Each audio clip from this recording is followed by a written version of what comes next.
నమస్తే, నేను మీ Gopi. Welcome back to మనం టీవీ. ఇప్పటివరకు నేను చాలా మంది జర్నలిస్టులని, అనలిస్టులని, అదేవిధంగా కొన్ని క్రైమ్ సీన్లు అయితే రిపోర్టింగ్ చేయడం జరిగింది, ఇంటర్వ్యూస్ చేయడం జరిగింది. కానీ ఫర్ ద ఫస్ట్ టైం 23 మంది ప్రాణాలను కాపాడిన ఒక హోమ్ గార్డ్ ఉన్నారు. సో ఆ హోమ్ గార్డ్ ఇంటర్వ్యూ కోసమే మనం ఇంత దూరం వచ్చాము.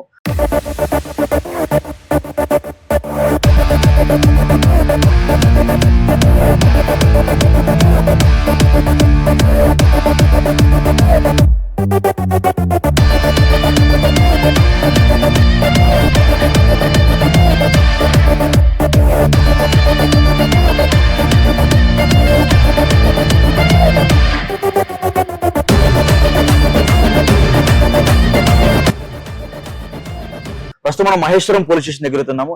అసలు ఎందుకు ఎదురు వచ్చామంటే ఆయనకి ఈ రోజు రాష్ట్రపతి సర్వీస్ మెడల్ అయితే రావడం జరిగింది. సో అసలు ఆయనతో మాట్లాడదాం, ఎందుకు 23 మందిని ఎలా కాపాడాల్సిన అవసరం ఎలా వచ్చింది, అంత మంచి మూమెంట్ ఎలా జరిగిందో సో ఆయన అడిగి మనం ఆయన మాట్లాడడం తెలుసుకుందాం. సో నమస్తే సార్. నమస్తే. సో ఎలా ఉన్నారు? బాగున్నాం ఇప్పుడు అయితే.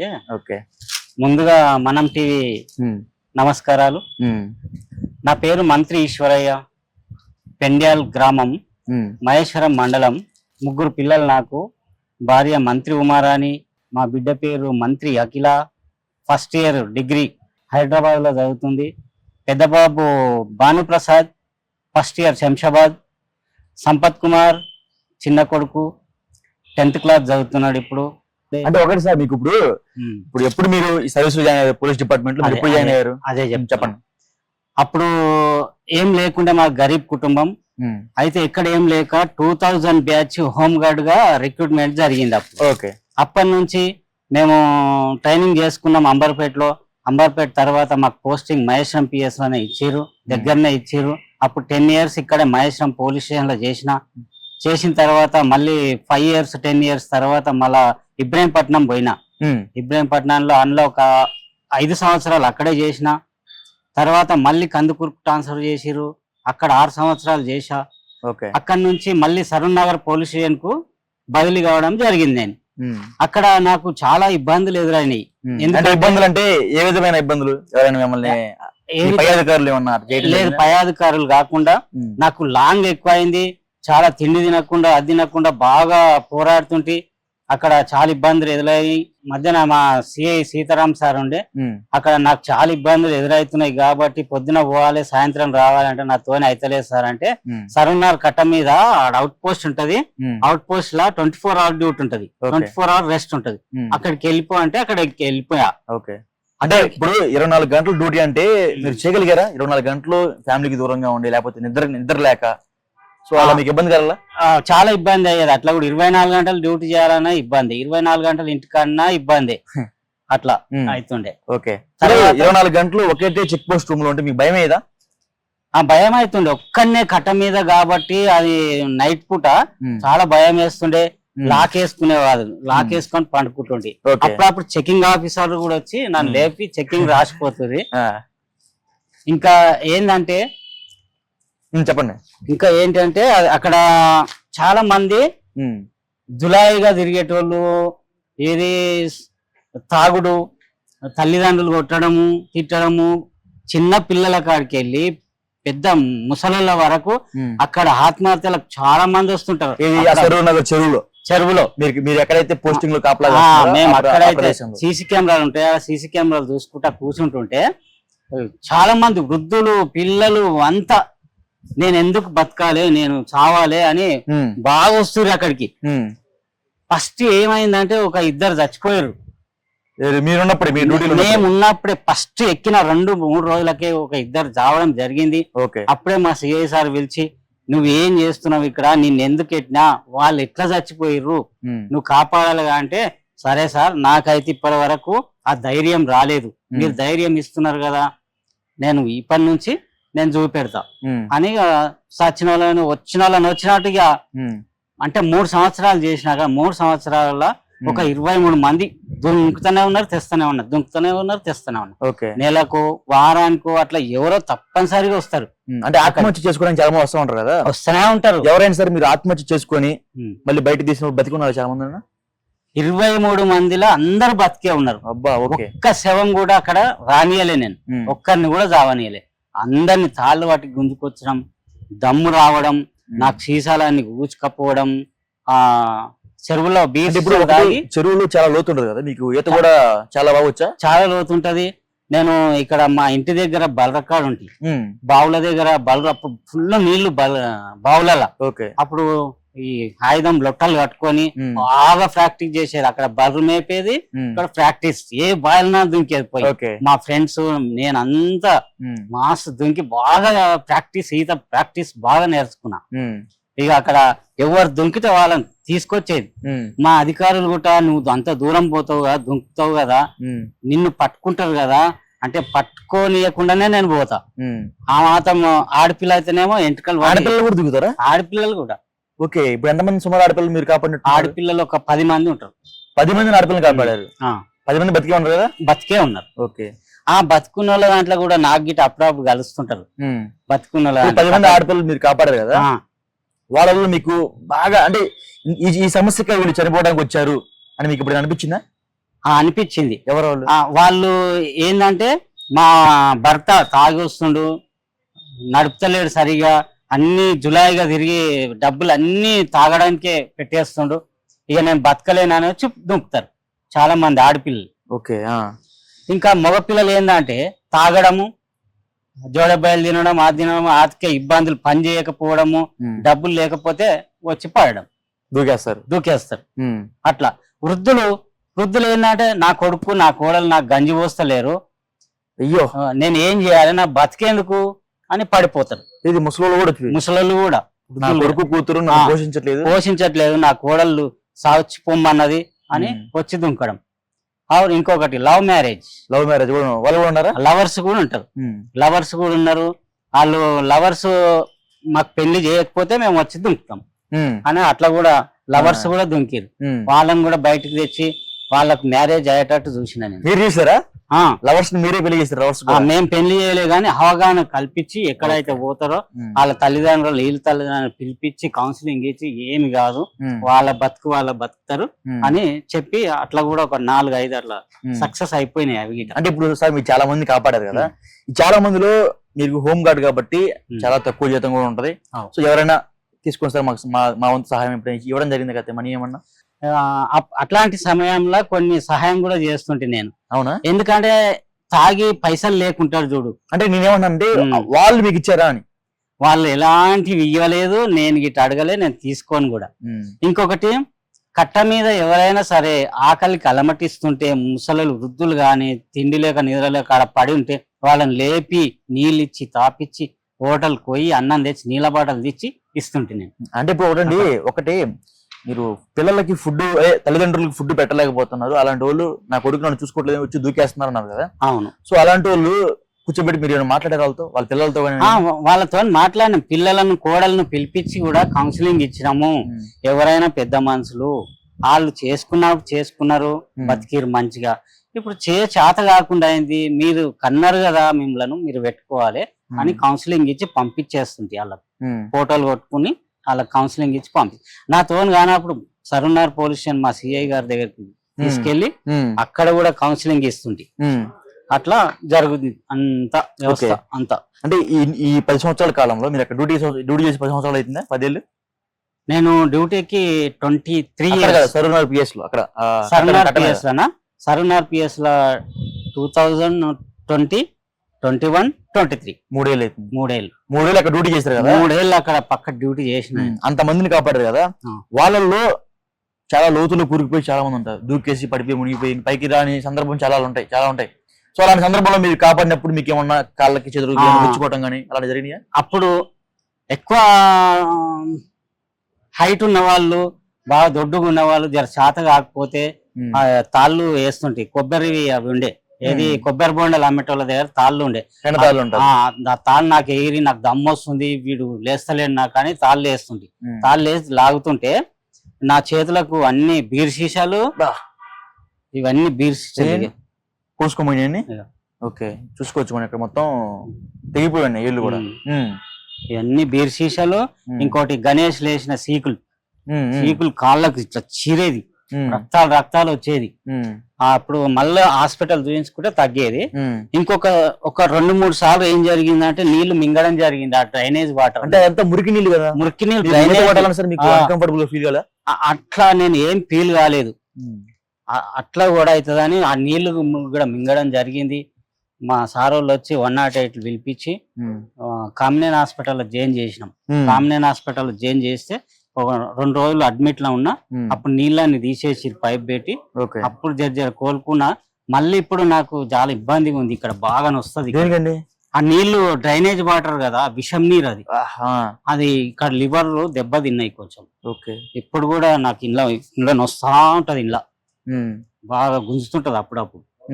ఇక టాబ్లెట్స్ మింగితే సరిపోతది. ఇక అట్లా కూడా ప్రమాదానికి కూడా కారణం అయినాక కూడా మా సార్ ఇక CP sir Mahesh Bhagwat sir ఉండి, ఏం దుంకకు, సస్యం నీ ప్రాణాలు పోయేటట్టున్నాయి కదా, వద్దు అని ఇక్కడ దగ్గర పోలీస్ స్టేషన్ కు అని చేసింది పోస్టింగ్. అక్కడ నుంచి ఇక్కడ వచ్చేసింది. ఇప్పుడు పిఎస్ దగ్గర మీరు ఉన్నప్పుడు చాలా మంది చనిపోతా ఉంటారు.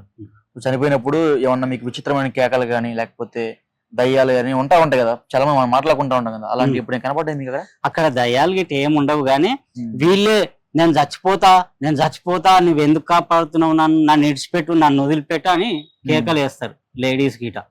నేను చావాలని ఉంది, వదిలేయి ఇడిచిపెట్టు అంటారు. అట్లా అంటారా? అంటారు. అన్నప్పుడు మీరేమంటారు? అన్నప్పుడు ఏం కాదు, నేను మాట్లాడతా కానీ గుంజుకొస్తుంది. ఏమని ఇబ్బంది ఉంటే నేను మాట్లాడతా అని గుంజుకొస్తుంది. ఓకే, అట్లా. సో ఇప్పుడు లోపలికి వాళ్ళ బాడీ ఒక చనిపోయిన కొంతమంది ఉంటారు లోపల. సో ఎప్పటి నుంచో చనిపోయి వాసన అన్ని చాలా టూ మచ్ వస్తూ ఉంటది. మన పక్కన ఒక శవం పడుకుని ఉంటే 4-5 రోజులు ఉంటే చాలా వాసన వస్తూ ఉంటది. అలాంటి శవాన్ని మీరు ఒకసారి లోపలికి వెళ్ళి బయటకు తీసుకొచ్చిన క్రమంలో బాడీ మొత్తం వాసన వస్తూ ఉంటది. మీ ఇంట్లో వాళ్ళ వాసన తట్టుకోగలిగారా? నేను శవాలు మాత్రం తీయ, ఎన్ని రోజులు అయినా మురిగిపోయి ఏం గానీ మున్సిపాలకు చెప్పి ఆ మున్సిపాలతో తీపిస్తాను. కానీ నేను శవాలను మాత్రం తీయ, బతికి గడ్డ మీద ఉన్న వాళ్ళని మాత్రమే తీస్తాను. నేను వాళ్ళకు రక్షణ కల్పించనీకే, బతికియనీకే, వాళ్ళ ప్రాణాలను బతికించేటోళ్ళని మాత్రమే తీస్తా. శవం ఉంది 3 రోజుల శవం ఉన్న తీయమంటే తీయం అంతే. శవాల దగ్గరికే పోం, వాళ్ళు బతికి బయటపడాలి. అది మీ ప్రయత్నం మొత్తం. బతికించాలి, వాళ్ళకు జీవి నిలబెట్టాలి. అట్లా. అంటే ఇప్పుడు మీరు 24 గంటలు అక్కడే డ్యూటీ చేస్తూ ఉంటారు. ఇప్పుడు చనిపోయినప్పుడు బాడీ తేలుతా ఉంటారు పైన నీళ్ళల్లో. చూసాక ఆ నైట్ పూట ఒక్కళ్ళు మీ ఉన్నప్పుడు ఆ శవాలు మీ కళ్ళ ముందు తిరుగుతూ ఉంటాయి, మీకు భయం ఏదా? ఏం భయం కాకపోయేది. నేను అన్నిటికీ ధైర్యం తెచ్చుకున్నా. అన్నిటికీ ధైర్యం. ఉస్మానియా పోతుంటాం, కరోనా డెడ్ బాడీలు అప్పుడైతే రోజు కరోనా డెడ్ బాడీ తీసుకుపోయి కాల్చిపిస్తుంటే నేను ఎర్రగడ్డలో తీసుకుపోయి. అట్లా భయం ఏం ఉండదు. యూనిఫామ్ వేసినామంటే భయం అస్సలే ఉండదు. అవునా? అంత పవర్ఫుల్ ధైర్యం ఉంటది. కానీ ఆ దొంగ గాని శవం గాని కరోనా డెడ్ బాడీలకు కూడా భయపడలే మనం. అట్లా చేసినాం. అట్లా అంటే కరోనా డెడ్ బాడీ అంటే వేరు. ఇదంటే నెలల్లో నైట్ పూట మీరు ఒక్కలే ఉంటారు, భయం వేస్తా ఉంటది. ఇంద్ర తేలుతుంది పైన అనుకుంటా. ఏం భయం ఉండదు. తెలంగాణ ఆడ వండుమన్నా వంతం, డెడ్ బాడీ వన్నా వంతం.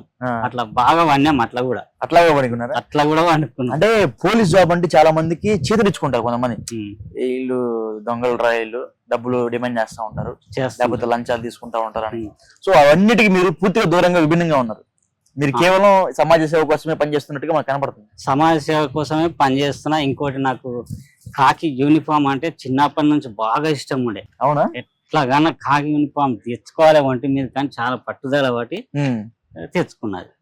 అది నెరవేరింది నా కళలని. ఓకే, అట్లా. సో ఇప్పుడు ఇంతమంది కాపాడారు కదా, సో కాపాడి ఎవరైనా పెళ్లి చేసుకుని మీరు వచ్చారు?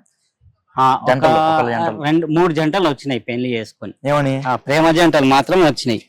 సార్ మీరు ఆ రోజు నన్ను కాపాడకపోతే నేను ఎక్కడ పోతుంటునో శవమైపోతుంటే, అంత బతుకు ఆగమైపోతుండే.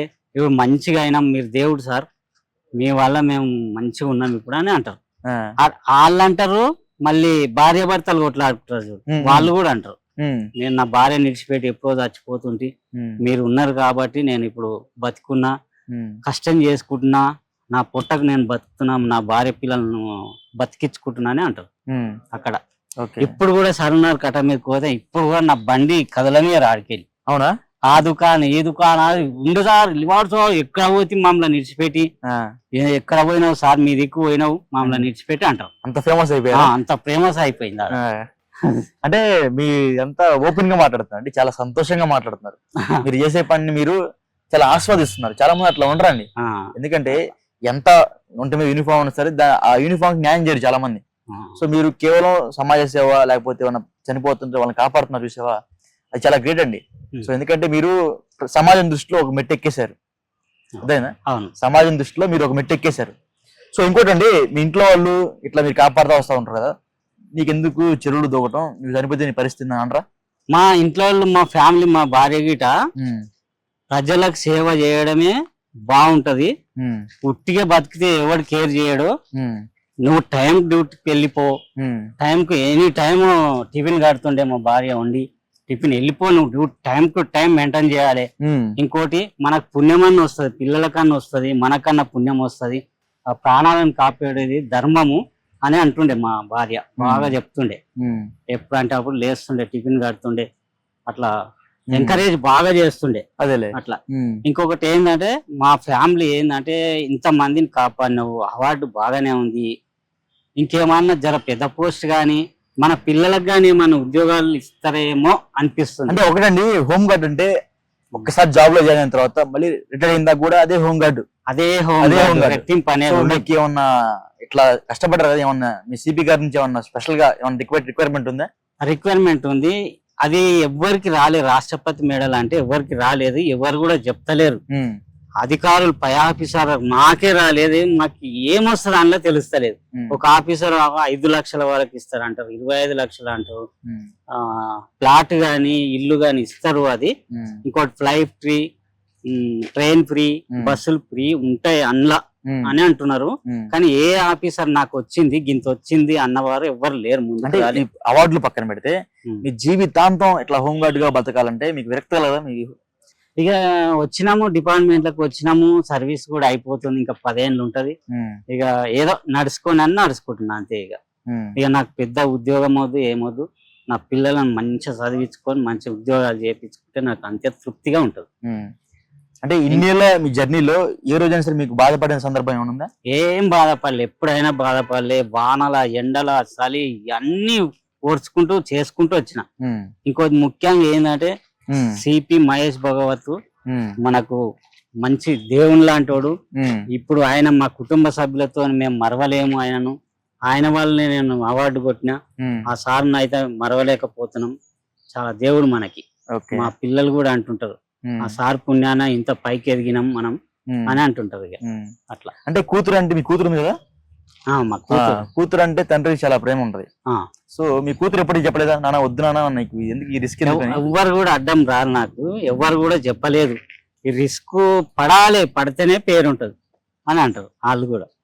అది రిస్క్ తీసుకుంటేనే రాసుకుంటది లాభం ఉంటది అట్లా చెప్తారు నాకు. ఇట్లా ఎందుకు దుంకినావు, ఆ చెల్లు ఎందుకు దుంకినావు, ఆ ఎందుకు దుంకినావు ఏమన్నారు, నీ ఇష్టము, నీ ఎట్లా వస్తే అట్లా చేసుకో అంటారు. ఓకే. మీకు ఎప్పుడైనా బాడీ మొత్తం ఏమన్నా ఇట్లా అంటే అదంతా డ్రైనేజ్ వాటర్ కదా, ఏమన్నా బాడీకి ర్యాషెస్ రావడం కానీ లేకపోతే చిన్న చిన్న పులిపిల్లి బొబ్బలు? అది ఊకే గోకుడు పెడుతుండే, చేతిలో గోకుడు పెడుతుండే, జల పుడతా ఉంటది. జల పుడతా ఉంటది. ఇంకోటి నేను యూనిఫామ్ లోనే దుంకేది ఇట్లనే. అట్లనే దిగుతారా? అట్లనే. షూజ్ ఇప్పుతా, షూజ్ ఇప్పకపోతే అందులోకే పోతాం. షూజ్ ఇప్పితే కాళ్ళు కొలాసగా ఉంటాయి. ఇక ఈ షూజ్ మొత్తం నీళ్ళు నింతాయి. ఓకే. నీళ్ళు నింతే అందులోకి వెళ్ళలేం, బురదలోకి పోతుంది మొత్తం షూజ్. అవునా? పీకలేం మనం. ఇక షూజ్ లేకపోతే మాత్రం బయటకు వచ్చేస్తాం ఈత కొట్టుకుంటూ. బురదల ఇక్కడి వరకు పోతుంది, మొత్తం నల్లగా ఈ కలర్ అవుతుంది. ఇక ఈ బ్లాక్ కలర్ మొత్తం ఈ పనికిరాదు ఆ డ్రెస్. ఇక స్నానం చేస్తే 2-3 రోజుల దాకా ఇక తిండి తినం. ఇక అట్లే. అంటే ఇప్పుడు నాకు చిన్నప్పటి నుంచి నాకు డౌట్ అండి, ఇప్పుడు యూనిఫామ్ మీరు కుట్టించుకుంటారా లేకపోతే గవర్నమెంట్ నుంచి వస్తుంది మీకు? బట్ట ఇస్తారు, గవర్నమెంట్ బట్ట ఇస్తారు, మేమే కుట్టించుకుంటాం. ఎందుకంటే వాళ్ళు కుడితే గలీజ్ గా కుడతారు, మంచిగా కుట్టరు అని మనమే కుట్టించుకుంటాం. ఇప్పుడు ఆ బట్ట కూడా ఇస్తారు, డబ్బులే ఇస్తున్నారు, 7,000 రూపాయలు సంవత్సరానికి యూనిఫామ్ అలవెన్స్ అని ఇచ్చేస్తుంటారు అన్నట్టు. అంటే మీకు సంవత్సరానికి కాదు, మీకు డైలీ ఇవ్వాలి అప్పుడు. ఎందుకంటే డైలీ మీరు దూకేస్తారు, మొత్తం ఖరాబ్ అయిపోతాయి.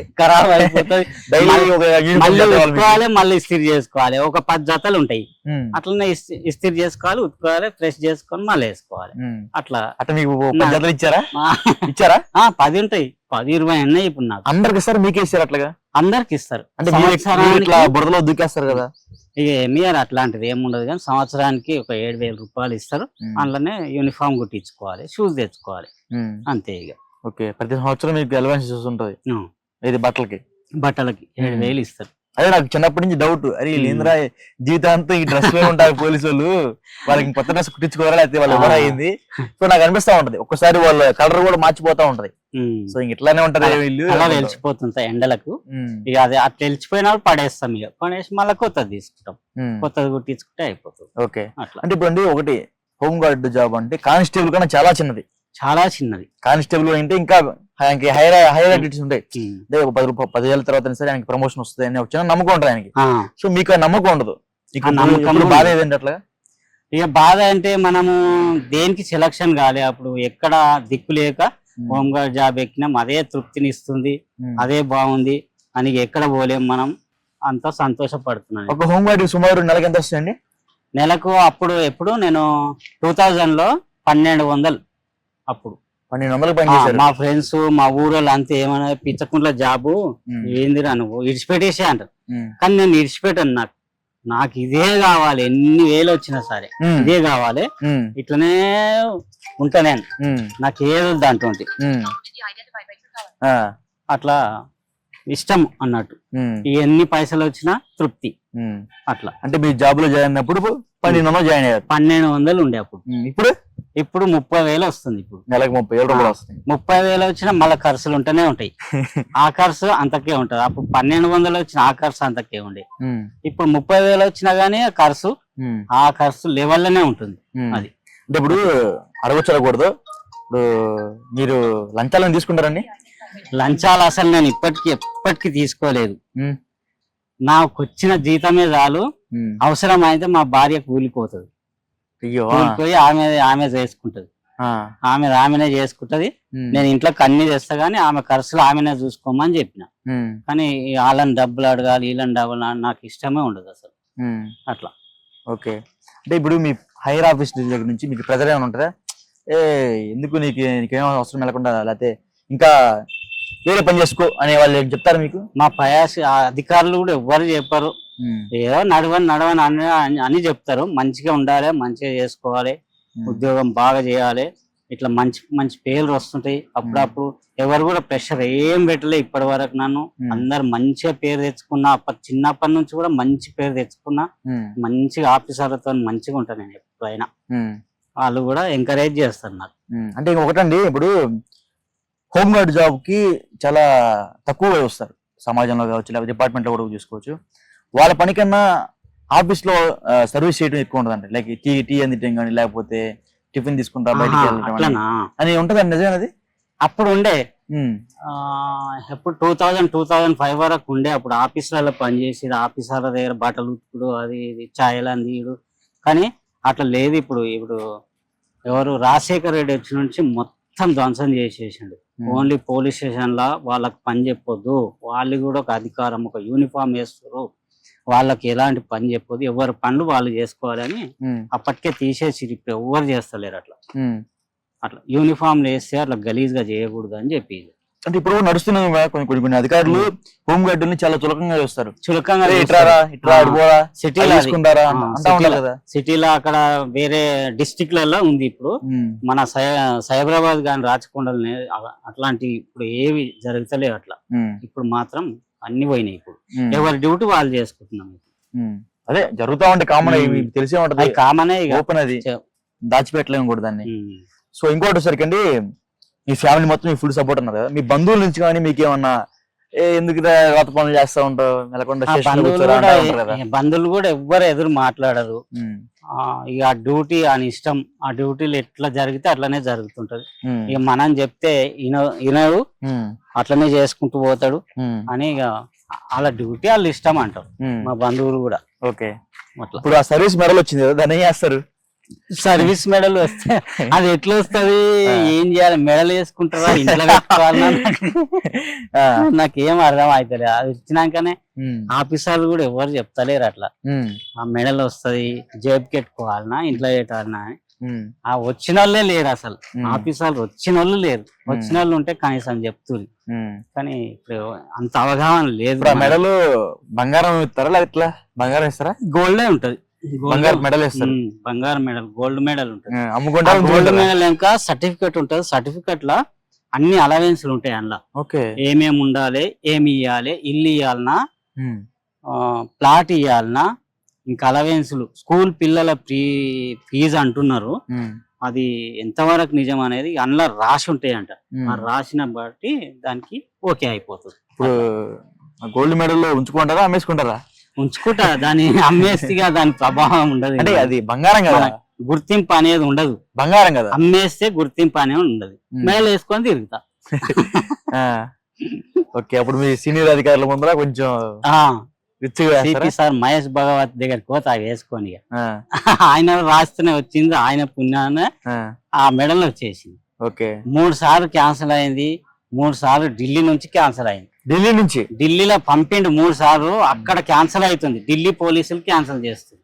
ఎందుకు ఇవ్వాలి ఈ హోంగార్డ్, ఆఫ్టర్ హోంగార్డ్ కి ఎందుకు ఇవ్వాలి అని క్యాన్సిల్ చేసి సిపి సార్ మళ్ళా పిలిపించి, మహేష్ భగవత్ సార్ వల్ల పిలిపించి, ఎట్లా రాదో నేను చూస్తా, మెడల్ రావాలి, కష్టపడడానికి ఫలితం ఉండాలి, లేకపోతే డ్యూటీ చేయరు కరెక్ట్, ఇతరులు కూడా డ్యూటీ చేయరు, దానికి ప్రతిపాదన ఉంటేనే కరెక్ట్ అని పట్టుబట్టి తెప్పించండి అట్లా. ఓకే, అంతా మీ పై ఆఫీసర్ చలవంటారు. ఇంకోటండి, మీరు అక్కడ డ్యూటీ చేస్తూ ఉంటారు నైట్ టైం పూట. సో చాలా మంది రౌడీలు, తాగుబోతులు వచ్చి మిమ్మల్ని కొట్టడం కానీ అలా చేస్తూ ఉంటారా? ఎవరు చేయరు, కానీ నేను డోర్ పెట్టేసుకొని పండుకుంటా. ఎవరన్నా ఇట్లా ఆడ చెరువులో పడ్డారు నైట్ల గిట అంటే పోతా, కానీ నాకు చెకింగ్ ఆఫీసర్లు వస్తా ఉంటారు. ఇంకోటి నాకేమైనా ఇబ్బంది కలిగితే మా పెట్రోల్ మొబైల్ ఉంటుంది, దానికి ఫోన్ చేస్తే ఎమ్మటే వచ్చేస్తారు. నా మీద ఏదో చేయబడేటట్టు ఉంటే అప్పుడే చేసేస్తే వాళ్ళు వచ్చేస్తారు అప్పుడే, ఏమి ఇబ్బంది కలగదు నాకు ఆడ. అంటే ఎందుకంటే ఒక్కళ్ళే ఉంటారు కాబట్టి చాలా మంది ఇబ్బంది పెడతా ఉంటారు. ఇబ్బంది రాళ్ళు వేయడం కానీ, లేకపోతే వచ్చి కొట్టడం కానీ అట్లా చేస్తా ఉంటారు. రాళ్ళు వేయడం, తీసుకొని పోవడం కానీ, కొట్టడం కానీ, రాళ్ళు వేయడం, భయపడతారు. పోలీస్ అంటే భయపడతారు. అది పోలీస్ స్టేషన్ లో నాయన వాళ్ళ దగ్గరికి పోవద్దు అని భయం. మరీ ఓవర్ గా తాగినోడు ఏమన్నా తలుపులు కొట్టడం కదా, అది కొట్టడం గానీ, లొల్లి పెట్టడం గానీ అయితే పెట్రోల్ మొబైల్ 100 కాల్ చేసి వస్తూనే ఉంటది. అక్కడ వచ్చి అందరం కలిసి ఉన్నప్పుడు ఆయనతో భయపడిపోతారు. ఓకే, అట్లా. సో ఇది ఈశ్వరయ్య గారి జీవితం. సుమారు ఆయన కాపాడిన ప్రాణాల మొత్తం కూడా ఆయన చెప్పడం జరిగింది. సో ఆయన చాలా సంతోషం వ్యక్తం చేస్తున్నారు. నేను డ్యూటీ చేస్తుంటే నాకు ఇంకా గర్వంగా ఉంటుందని ఆయన చెప్పడం జరిగింది. సో ఇప్పుడైతే మనం ఈశ్వరయ్య గారి స్టోరీ విన్నాము. సో ఇలాంటి స్టోరీస్ మీరు ఇంకా చాలా చూడాలనుకుంటే అంతవరకు చూస్తూనే ఉండండి మనం టీవీ.